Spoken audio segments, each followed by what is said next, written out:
Well, CASA of Northeast Tennessee does incredible work with our children, helping them through one of the most difficult times of their life. This morning, we are joined by Wendy Rice Hensley from CASA of Northeast Tennessee to tell us more about what we're seeing locally this year and to tell us about some of their recent successes. It's great to have you back on the show. Good morning. Thank you for having me. It's kind of the time of year we reflect, I think, on everything that's sort of happened over this year, and of course, still kind of in that transitional year, kind of like 2020, battling just bizarre things with the pandemic. Absolutely, absolutely. I think that many of us approach this year with the word hope, like we're thinking this is going to be hopeful, and it didn't exactly turn out the way that we thought it was going to be as the pandemic continued throughout the world, and the aftermath of that continued to be seen. But at CASA, we have celebrated so many victories, and we just wanted to take a minute to share that and think about that, so that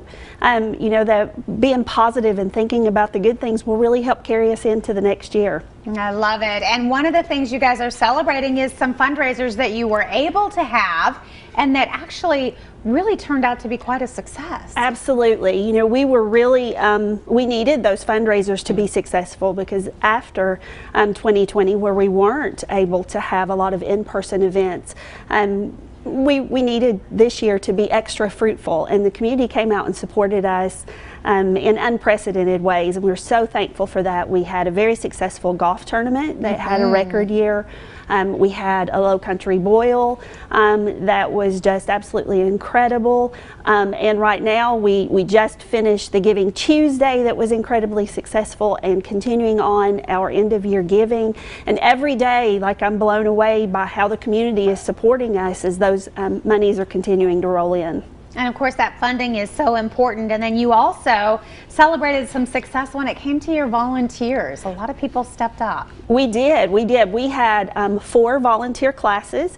We have started some online training as well, so for people who can't come in person or would like to do some independent learning. So we ended up having 4 classes, training lots of volunteers, getting them active out there with the children. We serve over 300 children a year.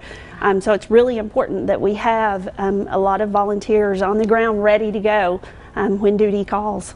And of course, training is so important, and I know you continue to work with getting those volunteers up and running kind of on their schedule this year. Absolutely, absolutely. We do have a training class, an in-person training class coming up in January.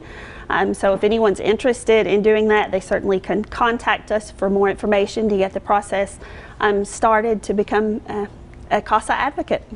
It's a wonderful organization. Love what you guys do. We'll give everybody your website, which is probably the best way to learn more about supporting them financially, becoming a volunteer, or taking part in some of their fundraisers. It is CASANETN.org, or you can call that number for more information.